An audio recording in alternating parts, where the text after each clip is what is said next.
Bersatu kita maju, membangun komitmen baru, sehati menjaga diri demi kejayaan. Assalamualaikum warahmatullahi wabarakatuh. Salam jumpa dan jumpa kembali bersama kami di program podcast Jaksa Menyapa.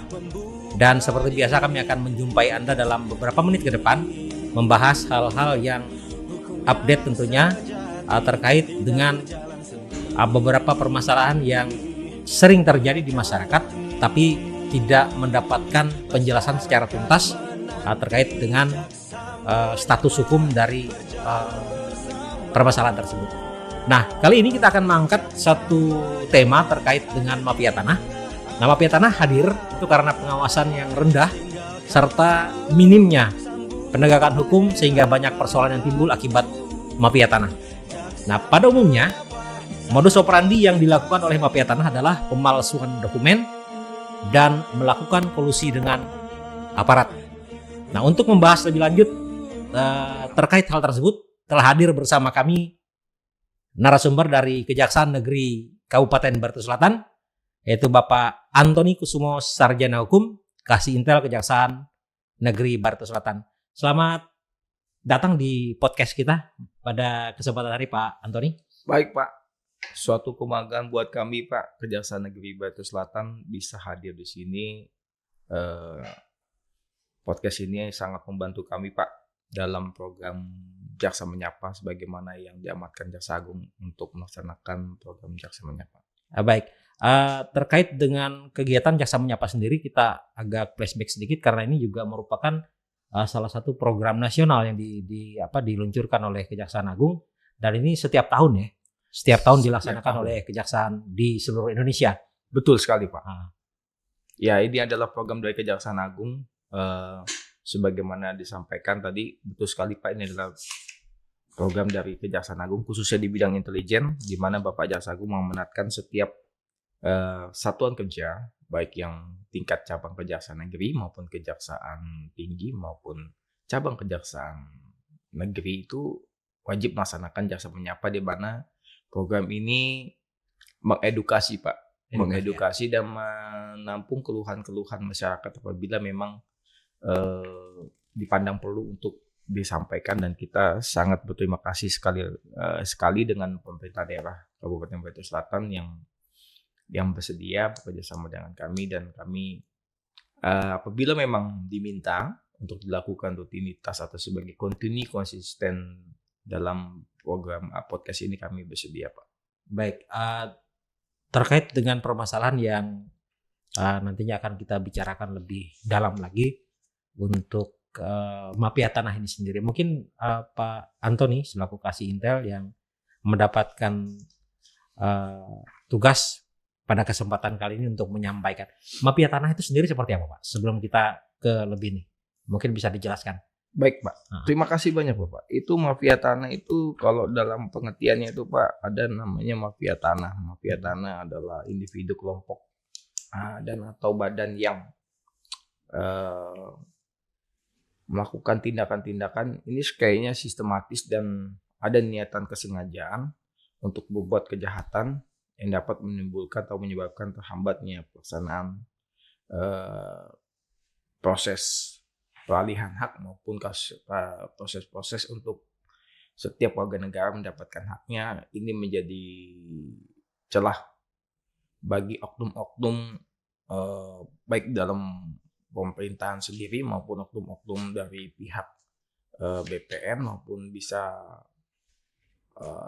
aparat pemerintah daerah pun bisa. Artinya bisa dari oknum kepala desa maupun kecamatan bisa, Pak. Peluang-peluang itu ada. Demikian, Pak. Ya. Dan ini sebagaimana yang kita ketahui, Bapak Jaksa Agung sangat konsen di sini. Makanya kita ada di kejaksaan itu namanya Diklat Mafia Tanah, Pak. Itu dilaksanakan sekitar 2001, Pak. Tapi baru di-ACC oleh Jaksa Agung itu 2022 gitu, Pak. Jadi untuk siapa nih?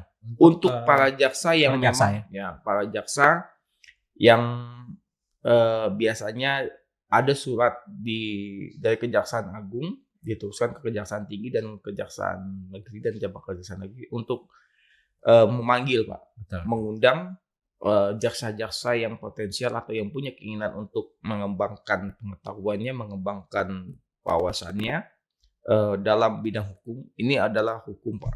Jadi bidang hukum di mana sebetulnya setiap ada produk hukum, disitulah jaksa harus hadir Pak. Itu yang menjadi konsen. Jadi 2023 akhir itu Pak Jan Bintel, setiap produk hukum jaksa harus hadir Pak. Gitu, Pak.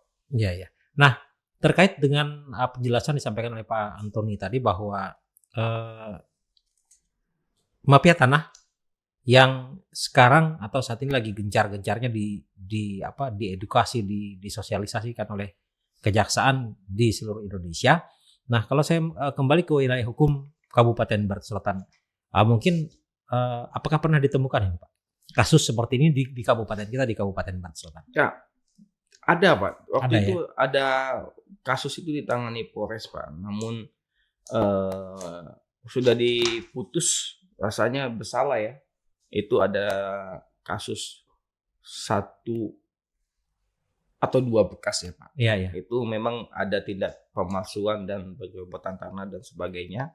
Itu ada masuk dari kami Pak. Namun demikian sebetulnya kasus ini menjadi konsen Bapak Presiden, di mana beliau itu menginstruksikan Pak kepada APH, dalam ini aparat penegak hukum, kepolisian dan kejaksaan untuk memberantas praktik kejahatan pertanahan Pak.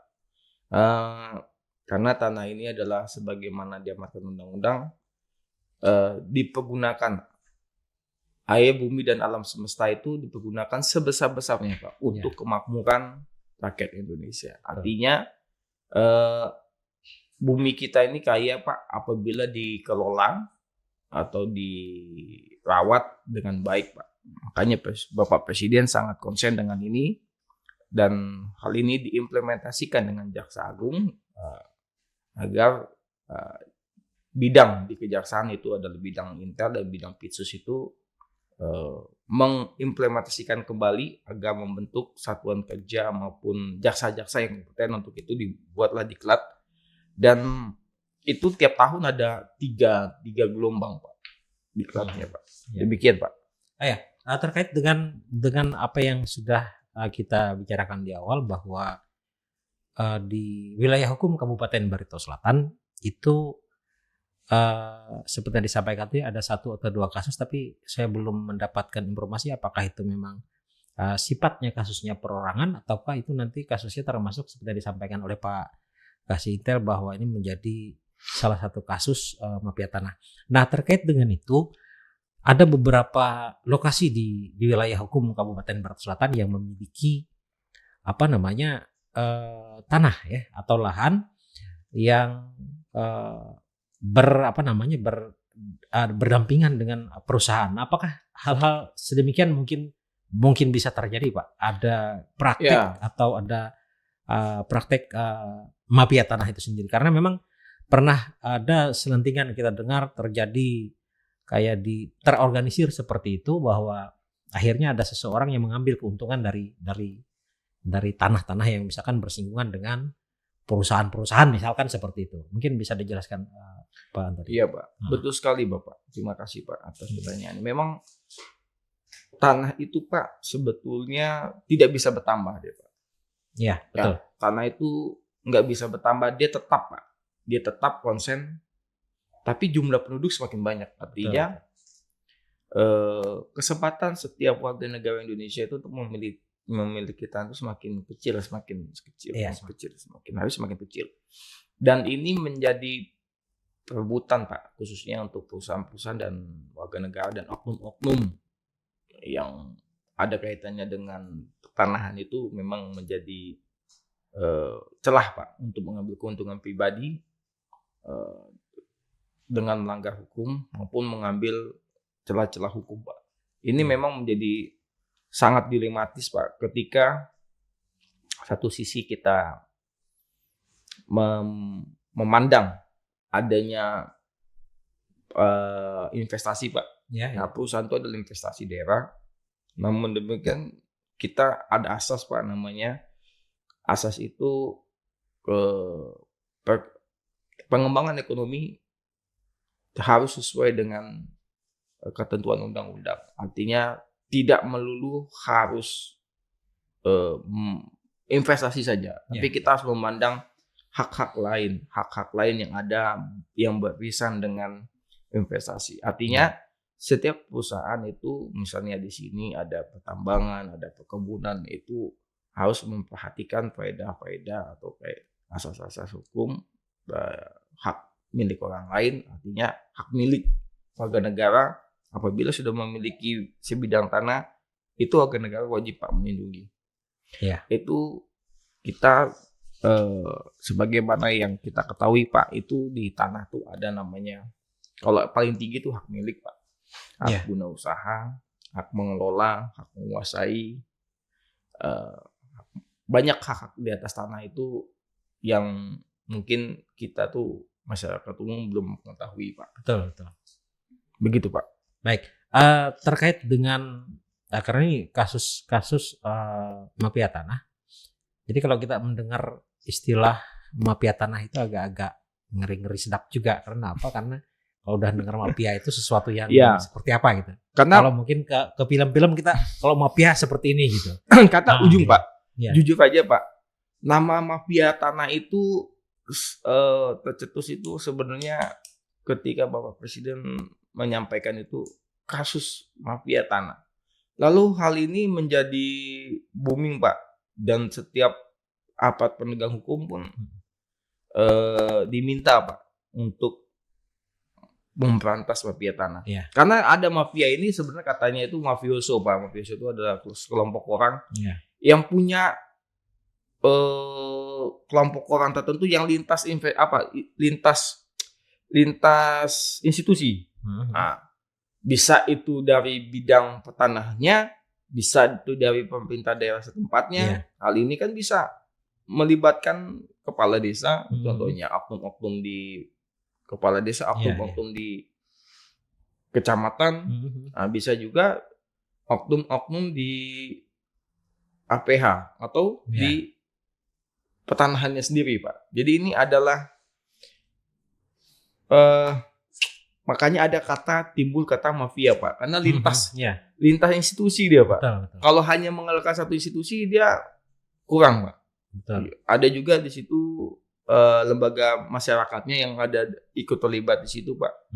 Jadi ini adalah dia harus bekerja sama, dan ngeri sekali Pak kalau kita cermati satu persatu. Saya ketika saya mengikuti diklat ini Pak, dan ini sangat rapi sekali gitu pelaksanaannya, dan kalau tidak kita konsen di sini ya kasihan sekali rakyat kita, atau misalnya ada masyarakat yang dirugikan karena tidak tahunya, ketidakmampuannya, ketidakpengetahuannya dalam menjaga haknya, dalam ini hak milik tanahnya atau hak guna usahanya atau hak menguasainya, kan itu harus negara hadir Pak untuk melindungi setiap hak warga negara Pak. Iya. Ini Pak, kita izin Pak menyampaikan ada masalah petanahan Pak, yang itu adalah pengakuan kepemilikan atas tanah Pak. Itu artinya pengakuan kepemilikan atas tanah ada modus ini Pak. Masalahnya itu ada saling mengklaim. Wah, misalnya ini izin Pak, ayungku gitu. Ayungku misalkan contoh gini. Ini punya ulun ya. Nah, ini dulu Tambi ulun tuh punya tanah dari sini, kalau batasnya tuh ketika ayam berkokok itu sampai sana kedengaran tanahnya. Itu kan nggak jelas Pak. Iya betul. betul. Jadi punya nenek saya dulu menyampaikan tanah kita dari sini, ketika ayam berkokok sampai nggak kedengaran di sana, itulah tanah batasnya katanya. Cara mengukur ini tidak ada Pak. Jadi tidak ada kepastian. Kalau hukum tuh ada asas kepastian, asas keadilan, dan asas kemanfaatan. Nah, jadi kepastiannya bagaimana kita mengukur batas tanah sebagaimana disampaikan tadi? tanah Tambi Ulun tuh dari sini sampai sananya itu di Iya, mana gitu iya, lah. iya, Nah, betul. jadi saling mengklaim Pak. Yang kedua itu peralihan hak atas tanah. Ini peralihan ini Pak bisa modusnya itu seperti contoh ada satu keluarga, nah, misalnya si A sama B menikah Pak. Lahirlah si C dan D. Lalu A, C, D, E, F, G. Orang ini kan dapat hak warisan dari A Betul. dan B, Betul. ya kan? Saling berebut hak waris Pak. Iya. Nah, jadi bisa ini sesama kakak beradik, ya kan? Atau nenek-nenek kita kakak beradik bisa berebut harta warisan kan? Betul. Nah, jadi itulah menjadi apa namanya? Inilah sebenarnya banyak sekali Pak permasalahan di sini. Namun demikian itu kan sangat beririsan Pak dengan hak pribadi Pak. Betul. Hak pribadi orang untuk mendapatkan warisan. Namun kan hak waris ini timbul dari pemilik tanah itu, Iya. dari A dan B-nya itu Pak. Jadi kita harus hati-hati Pak untuk masuk ke dalam peralihan hak atas tanah ini. Habis itu pembebasan Pak. Artinya pembebanan hak Pak. Artinya dalam sebidang tanah itu ada hak negara, artinya pajak, Betul. ya kan? Iya. Ada hak untuk mengurus Pak. Itu dalam sebidang tanah apabila warga negara tidak mengelola dengan baik selama sekian tahun, ya, itu hak itu gugur Pak. Ada itu. ya. Itu namanya apabila proclaring itu ada di situ, misalnya SKT, SPPT itu. Ya. Jadi setiap warga negara yang memiliki hak di atas tanah dengan alas haknya itu SKT, SPPT maupun proclaring itu Pak harus dia mengolah Pak. Nah, jadi dulu ada program dari Bapak SBY membagi tanah. Itu sangat luar biasa. Sebenarnya itu sangat baik dalam pelaksanaannya karena sesuai dengan konstitusi, tanah, air dan kandungan bumi di dalamnya itu dipergunakan sebesar-besarnya Pak untuk kemakmuran rakyat. Artinya pemerintah sudah melaksanakan ketika Bapak Presiden Yudhoyono tuh Pak SBY sudah membagikan tanah. Namun demikian dalam pelaksanaannya, waduh banyak semraut gitu. Ya kita tahu juga di Palangkaraya kan udah ada, bahkan ada, ya kita sama-sama tahu di Palangkaraya itu ada sekelompok orang yang memang dia menduduki, dia sangat banyak kelompoknya, dia mau menguasai satu kota. Nah, mungkin Bapak sudah tahu, ya. Dan dia mencalonkan, dia terpilih Pak. Dan itu makanya di Palangka tuh bisa saya ketahui Pak dari pegawai BPN pusat itu di Palangka salah satu daerah merah Pak, artinya rawan tumpang tindih hak milik. Ya. Nah, jadi saya tahu pun dari pegawai BPN ketika saya diklat, mana yang tugas di Kalteng, saya tunjuk tangan. Wah, itu di Palangkaraya katanya. Ya. Ada satu katanya kepala daerah di situ yang terlibat di situ Pak. Jadi saya khususnya waktu mengikuti diklat ini langsung siapa ya? Saya langsung berpikir tuh tanpa menyebut namanya pun. Betul. Wah si ini. Begitu saya tanya, oh pantasan gitu kan. Jadi memang ketika saya pelajari, saya cari tahu di Palangka itu siapa ini. Ternyata ada juga apa di daerah yang seperti itu. Ya. Bahkan ini menjadi apa namanya? Bisa dibilang ini menjadi di balik itu ada terselip seseorang untuk maju Pak, untuk menjadi X, Y, Z gitu Pak. Ya. Begitu Pak. Dan selanjutnya ada namanya pendudukan X tanah Pateklia Pak. Ini Pateklia nih. Mungkin semua banyak masyarakat belum tahu Pateklia itu apa. Ini Pateklia ini artinya hak zaman dulu Pak. Zaman Belanda Bahari Pak. Luas banget gitu Pak. Nah, kita ada lagi Pak. Dampak mafianya Pak. Dampak mafia tanah itu bisa menghambat pembangunan Pak. Dengan berbagai dalil atau dalih dan cara seperti mengajukan gugatan ke PN tentang suatu objek bidang tanah proyek pembangunan. Contohnya gini Pak, jalan misalkan yang strategis itu kayak yang pernah disampaikan waktu saya diklat itu jalan di Gatsu lah, Gatot Subroto itu ada, ya, atau jalan di Muhammad Tamrin itu digugat Pak. Jadi orang ini udah bekerja sama Pak. Sangat rapi, sangat sistematis, sangat masif Pak. Jadi ada suatu gedung, itu ada pembangunan. Lalu oknum-oknum mafia ini menggugat Pak. Iya. Nah, menggugat pemilik hak sah gitu Pak. Digugat, kalah Pak di pengadilan. Yang pemilik aslinya yang sahnya. Iya. Kalah di pengadilan dan ini disampaikan oleh pemberi materi ketika saya diklat, kalah Pak. Kalah. Dan dia sudah memiliki tanah dan bangunan itu udah sejak tahun 70-an. Dan bisa kalah. Bisa kalah Pak. Caranya itu dia digugat Pak. Digugat.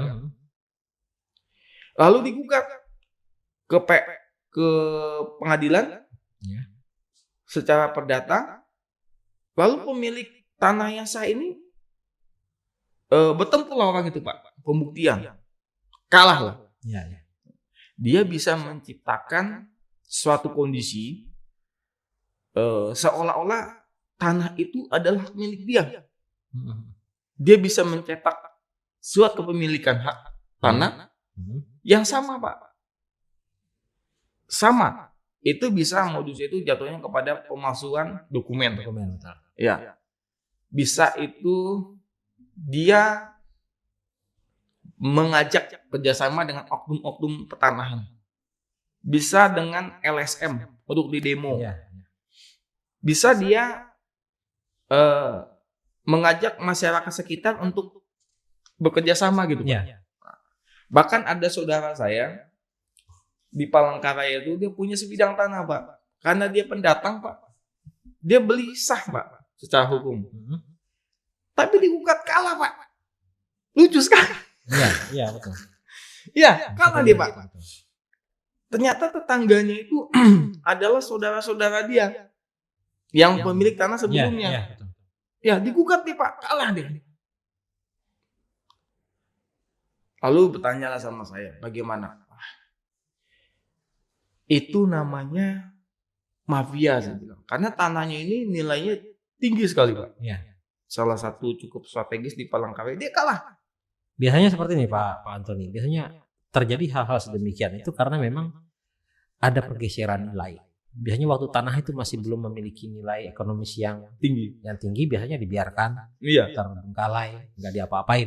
Nah, tapi pada saat tanah itu memiliki nilai ekonomis yang sudah meningkat tinggi dan seterusnya, ini menjadi daya tarik tersendiri nih bagi orang-orang yang punya, yang seperti disampaikan Pak Antoni itu, punya keinginan untuk menguasai tanah yang sebenarnya bukan milik dia, tapi dengan cara seperti yang disampaikan tadi. Mungkin seperti itu ya.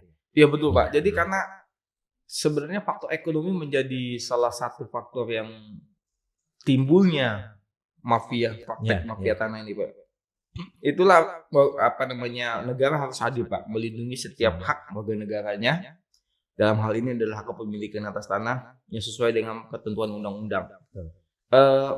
Bagaimana ngerinya Pak, ketika ada seseorang sudah memiliki tanah, memiliki suatu tanah sesuai dengan peraturan perundang-undangan, tapi tanah itu direbut kembali. Betul. Saya bingung gitu.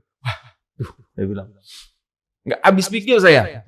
Jadi Prakteknya itu Pak. Jadi kanan kiri sebelah kiri dan sebelah kanan depan belakang itu bekerja sama Pak. Ngeri sekali. Iya. Dan itu nilainya tinggi dan saya belum tahu pas sampai Mahkamah Agung. Ada juga pegawai dari dulu saya punya teman Pak sekantor. Dia beli Pak dari di Katingan itu Pak. Tanahnya strategis sekali. Jadi dia udah lama Pak mengurus, ya kan udah bikin apanya, soal kepemilikannya. Digugat Pak.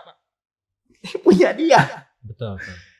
Jadi ada dulu pemilik sebelumnya salah satu pewaris lah menggugat teman saya ini Pak. Artinya tanah itu udah jadi punya teman saya, tapi digugat di pengadilan. Tanah itu di putusan pengadilan dibagi 2 Pak. Ya. Enak sekali dia nggak susah payah bekerja mencari uang untuk membeli tanah. Dia hanya menggugat. Dia punya tanah. Iya. Betapa cerdasnya orang ini. Betul. Ya. Cerdas sekali orang ini. Belajar di mana dia? Nah, terkait dengan cerita yang disampaikan oleh Pak Antoni tadi. Nah, kalau kita kembali ke proses sendiri, ini modusnya seperti apa sih sebenarnya? Modus mafiatarnya seperti apa? Karena memang mungkin di setiap daerah atau di setiap wilayah hukum ini beda-beda kan? Iya. Nah, yang sering atau bahkan yang sering terlihat atau yang sering ditemukan kasusnya modusnya itu seperti apa sih sebenarnya? Ini modus pertama Pak, yang paling sering itu menggunakan surat hak tanah seni pasukan, artinya pemalsuan ya, artinya adalah dalam sebidang tanah bisa terbit 3 sampai sekian. Iya. Di tanah yang sama. Ya, sebidang tanah yang sama. Ya. Ada juga beririsan Pak. Ya. Beririsan terbit surat hak milik yang sama atau SKT yang sama ataupun sertifikat tanah yang sama. Betul. Nah, ada juga modus pemalsuan warga, pemberian keterangan palsu, artinya mereka ini, ini tanah saya beli dari sini gitu. Tanya aja tetangga, jadi ada sebidang tanah, kanan kirinya itu udah kerjasama Pak. Nah, sebelum tadi saya sampaikan, ini prakteknya sangat cerdas sekali Pak. Mereka ini sangat sistematis sama menguasai hukum pertanahan. Iya. Bahkan dia oknum-oknum ini luar biasa sekali. Dia sampai bekerja sama dengan lembaga pemasyarakatan setempat, sampai kepada media. Selanjutnya ada namanya jual beli fiktif. Ini betapa cerdasnya kan Pak? Jual beli fiktif ya. Ya. Saya sudah beli Pak dari sini. Padahal itu tidak ada jual beli itu Pak. Iya. Ya kan? Tidak ada jual beli itu, cuma dibuat seolah-olah itu ada jual beli itu. Betapa cerdasnya. Bapak kan nggak nyangka. Betul. Ya kan? Ya. Dibuat surat-surat yang mendukung terjadinya jual beli fiktif ini. Misalnya dibeli, misalnya si A beli dari si B. Ya. Terjadi tahun 2000. Lalu ada si C sama si D membuat jual beli fiktif. Itu tahun 89 atau 2 tahun sebelum si A dan B. Iya. Bisa dibikin itu Pak. Itu betapa luar biasanya Pak. Caranya itu sangat cerdas sekali kan Pak. Habis itu penipuan atau penggelapan Pak. Penipuan ini kan, kalau dalam penipuan ini unsurnya adalah serangkaian kata-kata bohong, keadaan bohong, situasinya bohong Pak. Artinya dia membuat serangkaian keadaan yang bohong. Artinya dia melibatkan banyak orang, bisa tetangga, tanah depan belakang, samping kiri, samping kanan. Bisa juga ketua RT, tokoh masyarakat, bisa terlibat di situ Pak. Atau bisa oknum di penegakan hukum, bisa itu terlibat di pertanahan, bisa di pengadilan, bisa di kejaksaan, bisa kepolisian. Banyak Pak. Habis itu ada namanya sewa menyewa Pak. Jadi seolah-olah sebidang tanah ini ada hak sewa menyewa Pak. Iya. Padahal nggak ada. Betapa hebat ya Pak. Kita tidak terpikirkan dalam sebidang tanah itu ada namanya sewa menyewa. biasanya kalau Ada hak lain Pak, sewa menyewa. Yang biasa ditemukan seperti ini Pak. Kalau dalam kasus sewa menyewa biasanya yang kita temukan seperti ini.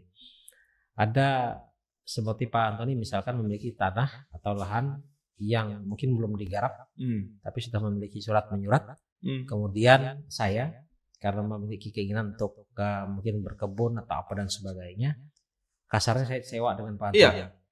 Lama kelamaan biasanya seperti itu. Lama Betul. kelamaan sewa ini akhirnya jadi hak milik saya Betul. akhirnya. Pak Antoni selaku pemilik tanah bahkan kehilangan hak atas Iya. tanah tersebut. Betul. Bisa kehilangan semuanya maupun sebagian Pak. Iya, Kalau digugat itu. betul. Ada juga dibuat seolah-olah itu bukan Bapak, orang lain. Ya. Oh ini saya sewa dari sini, kamu dari mana? Jadi orang ini yang punya kerjasama hak sewa menyewa itu menyerang pemilik aslinya. Betul. Betapa cerdas ya kan Pak, kita Ya, nggak ya. tahu itu ada di sini. Betul. Kayak mata kita itu terbelanga gitu. Secerdas itu mafia tanah di Ya, Indonesia ya. ini. Habis itu ada yang menggugat kepemilikan hak tanah. Artinya dia menggugat Pak. Betul. Dia membuat suatu kondisi di mana seolah-olah untuk menyakitkan hakim dalam mengambil keputusan, dia mengolah Pak, membuat sedemikian rupa keadaan hukum bahwa itu tanah itu memang milik dia. Betul. Ya. Ya.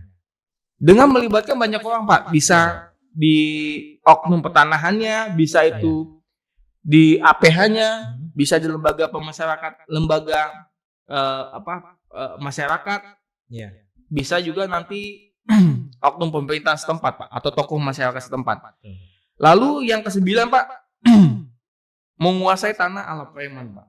Nah ini fisik Itu Pak, cara paksa ya. paksa Pak. Paksa betul. Wah ini punya saya, ini punya ini. Jadi artinya di sini lebih pada lembaga masyarakat, lembaga swadaya masyarakat yang saya Pak. Jadi ini melibatkan kelompok-kelompok tertentu untuk menguasai tanah, merampas tanah orang lain yang sudah sah. Kasihan sekali Pak. Sebenarnya premanisme itu tidak boleh ada di Indonesia ini lagi Pak. Betul. Kasihan kita, warga negara yang sudah bekerja keras sungguh-sungguh untuk mendapatkan tanah dan kemudian dia gunakan mungkin untuk pengobatan dia, dia pergunakan mungkin untuk sekolah anaknya. Kan kasihan sekali yang warga negara yang sudah sungguh-sungguh kerja keras untuk memiliki tanah, namun tanah itu dirampas Pak oleh oknum-oknum tertentu yang sangat kejam sekali Pak. Jadi kita negara harus hadir di situ Pak. Oke. Melindungi setiap hak warga negara Indonesia Pak. Betul. Mungkin itu Pak. Oke. Ya sebelum nanti ada apa namanya? Kalau bicara dampak mungkin secara umum sih kita mungkin udah bisa membayangkan sih dampaknya, mungkin larinya juga ke hukum. Kemudian bahkan yang paling parah mungkin sebelum larinya ke hukum itu biasanya ada kasus misalkan kayak perkelahian sampai dengan misalkan mengakibatkan orang meninggal dunia dan sebagainya. Nah, kalau secara khusus yang diketahui oleh pihak Pak Antoni selaku penegak hukum dalam hari ini Kejaksaan Negeri Barito Selatan, ini dampaknya dari kasus terjadinya mafia tanah ini sendiri seperti apa Pak? Mungkin bisa dijelaskan. Dampaknya Pak itu bisa menghambat pembangunan Pak.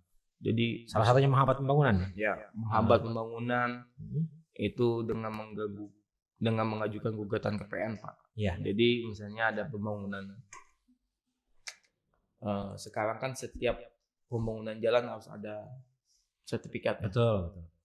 Lalu menghambat investor Pak. Jadi investor ketika menanamkan uangnya di suatu daerah, misalnya di pemerintah daerah atau mungkin di provinsi negara Indonesia, itu jadi ragu Pak, karena carut marutnya praktek pertanahan di Indonesia.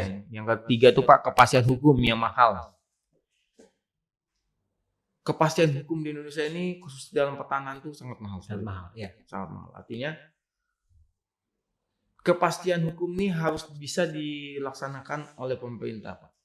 Karena ini pemerintah harus hadir Pak. Betul. Dalam kepemilikan atas tanah bagi setiap warga negara Indonesia. Yang keempat Pak, menimbulkan kerugian bagi korbannya. Jadi korban ini bisa sama pemerintah daerah, Iya, ya kan? betul. Bisa perusahaan, Hmm. bisa individu atau setiap warga negara. Betul. Bahkan ada suatu di daerah Pak, di Kabupaten masih di Kalteng ini, kantornya itu Pak masih belum ada sertifikat. Sertifikatnya. Iya. Hmm. Ngeri sekali Pak. Iya. Dan kita juga Artinya kalau seperti yang disampaikan Pak Antoni tadi, kalau ini bangunan pemerintah belum memiliki sertifikat sebagai pengakuan negara terhadap kepemilikan tanah tersebut, artinya rentan ini digugat oleh seperti yang disampaikan tadi di awal nama pihak tanah, walaupun itu milik pemerintah, karena tidak memiliki yang itu tadi. yang paling fenomenal itu kalau nggak salah ada satu keturunan bukan istri Pak, dari mantan presiden kita itu menggugat pemerintah kepemilikan tanah di Sudirman dan di Tamrin itu. Nah, ya. Itu kan fenomenal. Ini punya mantan presiden gitu, Iya. gugat. Berapa ratus gedung Pak di Tamrin dan di Sudirman itu. Betul. Itu digugat Pak. Namun saya belum ketahui Pak, belum saya cari tahu, tapi itu kan sangat luar biasa Pak. Betul. Bahkan ada satu kasus Bapak tahu Nirina Zubir Pak? Nirina Zubir ya? Ya. Pernah dengar kasus juga? Ya. Juga ya, betul. Itu kan sangat fenomenal Pak. Ya. Bahkan yang seharusnya itu adalah bukan keluarga inti, artinya orang tua dan anak, dia tidak masuk dalam keluarga inti, tapi dia bisa memiliki rumah itu. Nah, ya. Ya, rumah milik. Dan itu tanpa disadari itu ya. Iya. Wah, begitu sudah beralih hak kepemilikan baru kaget bahwa tiba-tiba ini menjadi Milik orang lain gitu ya. Padahal dibilang dia itu silsilah dari pemilik sebelumnya, tidak ada silsilah keluarga kerabatan, nggak ada. Iya. Kok bisa dia tiba-tiba memiliki? Itu kan sangat sadis sekali Pak. Iya, betul. Sangat kejam sekali. Dan itu nggak sedikit uang Pak, nominalnya. Iya. Ya. Nggak sedikit uang. Itu kan sangat booming sekali. Betul. Oke, kalau tadi disampaikan oleh Pak Antoni bahwa dampaknya sedemikian banyak dan baik itu secara pribadi atau perserokongan kepada individu pemilik atau pemegang hak atas tanah, kemudian juga kepada mungkin pemerintah juga secara termasuk tadi disampaikan terkait dengan menghambat pembangunan.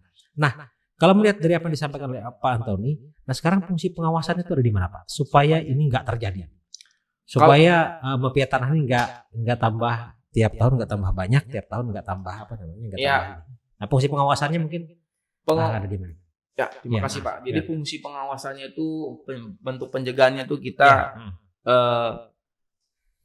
setiap misalnya kayak kita punya tanah tuh wajib kita rawat, harus kita jaga karena itu milik kita. Yang kedua itu karena misalnya lokasinya mana terdekat, misalnya di desa X. Jadi setiap warga negara maupun ketua RT maupun kepala desa itu wajib melindungi juga Pak. Betul. Hak setiap warga negara. Jangan kita salah gunakan kita punya posisi, punya peran di suatu desa atau suatu daerah, menyalahgunakan untuk mengambil keuntungan sebesar-besarnya untuk pribadi kita Pak. Lalu kita ada namanya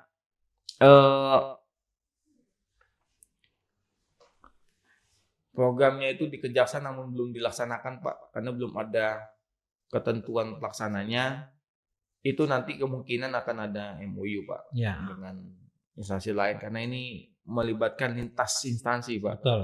Lintas instansi bisa di pertanahannya, bisa di APH-nya, bisa di pemerintah tempatnya, bisa di ya kan. Jadi sangat lintas instansi Pak. Jadi kita tidak bisa berdiri sendiri Pak. Dan ini bisa masuk kepada ranah tindak pidana korupsi Pak. Proses mafia tanah itu prakteknya bisa dalam penerbitan sertifikat itu ada Pak. Praktek tindak pidana korupsi bisa ada suapnya, bisa ada gratifikasinya, penggelapannya ada, pemerasannya ada, agar misalnya sebidang tanah itu beralih hak seolah-olah itu sah. Nah, lalu oknum di pertanahan ini menerima Pak, melakukan praktek-praktek sedemikian rupa. Oke. Iya. Jadi bentuk pencegahannya kita harus bisa mawas diri Pak sebagai pemilik hak, Ya. mencegah korupsi dengan tujuan mengurangi faktor-faktor penyebabnya terjadi korupsi Pak. Jadi kita harus tahu sendiri tanah kita tuh apa. Betul. Kita harus melindungi hak kita. Kalau nggak dari kita sendiri Pak, nggak mungkin. Tapi kan seperti Bapak sampaikan, banyak kita itu lalai Pak. Tiba-tiba nilai hak tanah yang kita miliki udah tinggi. Kita bingung mau melindungi bagaimana. Ya kan? Ya. Kalau kita tidak menjaganya dari sekarang, sejak dini kita jaga, ya mungkin kemungkinan permasalahan kedepannya semakin banyak Pak. Betul Pak. Nah, terkait ini Pak, kalau tadi fungsi pengawasan saya sampaikan, di awal biasanya ini juga jadi permasalahan. Kadang-kadang kita tahunya kan di ujung. Begitu sudah menjadi hak milik orang lain, kita baru ribut. Lah ini ternyata pindah tangan. Nah, bisa nggak itu dilakukan di awal? Contoh seperti ini. Biasanya hal tersebut terjadi pada saat dari awal misalkan proses pembelian tanah. Yang kedua, proses pembuatan surat keterangan kepemilikan tanah itu. Sampai dengan pembuatan. Nah, ini prosesnya palsu tapi asli. Bukan asli tapi palsu. Ini palsu tapi asli karena prosesnya dijalankan sah secara proses perpindahan hak milik itu sah betul. Nah, itu bisa nggak dicegah dari awal seperti apa agar proses administrasi itu sendiri bisa tidak menimbulkan bias nantinya di ujungnya sehingga menimbulkan permasalahan hukum seperti mafia tanah tadi. Betul Pak. Jadi kita kembali lagi Pak, kita sendiri setiap pemilik hak atas tanah itu harus sadar Pak, harus bisa menjaga tanah hak milik kita. Betul. Kalau kita tidak bisa menjaga tanah milik kita Pak, siapa lagi? Yang bisa menjaga diri kita ya diri kita sendiri. Betul. Yang bisa menjaga, salah satunya bisa menjaga harta benda kita ya kita sendiri. Jadi kita harus bisa menjaga harta kita dengan kita mendaftarkan ke Badan Pertanahan maupun kita bisa merawatnya, bisa menghasilkan mengelola hak milik kita atau hak menguasai kita dengan baik. Itu bentuk pencegahannya Pak. Iya. Oke. Nah, terakhir mungkin ada yang disampaikan oleh Pak Antoni untuk masyarakat khususnya di Kabupaten Barat Selatan agar tidak terjadi atau menjadi korban mafia tanah. Mungkin ada hal yang bisa disampaikan untuk masyarakat. Baik Pak. Jadi ada beberapa Pak mungkin bisa bermanfaat Pak, itu kita harus sadar diri Pak. Misalnya kita punya tanah di suatu wilayah, kita harus tahu Pak asal usul tanah itu dulunya siapa yang menguasainya, siapa yang dulu punya hak itu. Habis itu kita harus tahu tetangga depan, belakang, kanan, kiri Pak. Kalau kita menjadi pemilik baru, jadi dalam kata lain seperti ini, teliti sebelum membeli. Betul. Artinya ini legalitasnya kita, Pak. Legalitasnya kita harus tahu, historisnya, cerita historisnya Pak. Kita harus tahu. Kita harus tahu tokoh masyarakat di situ siapa. Ketua RT-nya dulu kan ada namanya di sini nih ada apa namanya Pak, kalau tokoh petanahan itu apa namanya? Tokoh masyarakat petanahan itu penghulu padang ya? Nah, itu kita harus tahu. Jadi kita harus tahu, kita cari tahu ini Pak, saya mau beli tanah di sini. Dulu siapa? Bagaimana ceritanya? Riwayat tanah ini. Jadi kita tahu Pak. Jadi kita tidak membeli kucing dalam karung Pak. Jadi kita tidak tertipu Pak. Jadi hak kita itu tidak diambil orang. Betul sekali. Mungkin itu Pak. Oke. Baik Pak Antoni, terima kasih atas kesempatannya di kesempatan kali ini. Mudah-mudahan ini bermanfaat baik bagi saya sendiri selaku pembawa acara, selaku host, atau juga tentunya untuk masyarakat di Kabupaten Barat Selatan atau masyarakat di mana aja berada yang bisa menyaksikan podcast Kejaksaan Negeri Kabupaten Barat Selatan tahun 2024. Sekali lagi terima kasih Pak. Saya yang terima kasih Pak. Sudah menerima kami Pak. Amin Pak. Terima kasih. Sukses juga buat Bapak untuk podcast dia Pak. Terima kasih. Dan pemirsa atau kita akan kembali lagi nanti setelah berikut ini dengan materi yang mungkin lebih hangat lagi terkait dengan penyalahgunaan narkoba. Saya yang bertugas mengucapkan terima kasih atas perhatian Anda. Wan Sparta di sini. Assalamualaikum warahmatullahi wabarakatuh.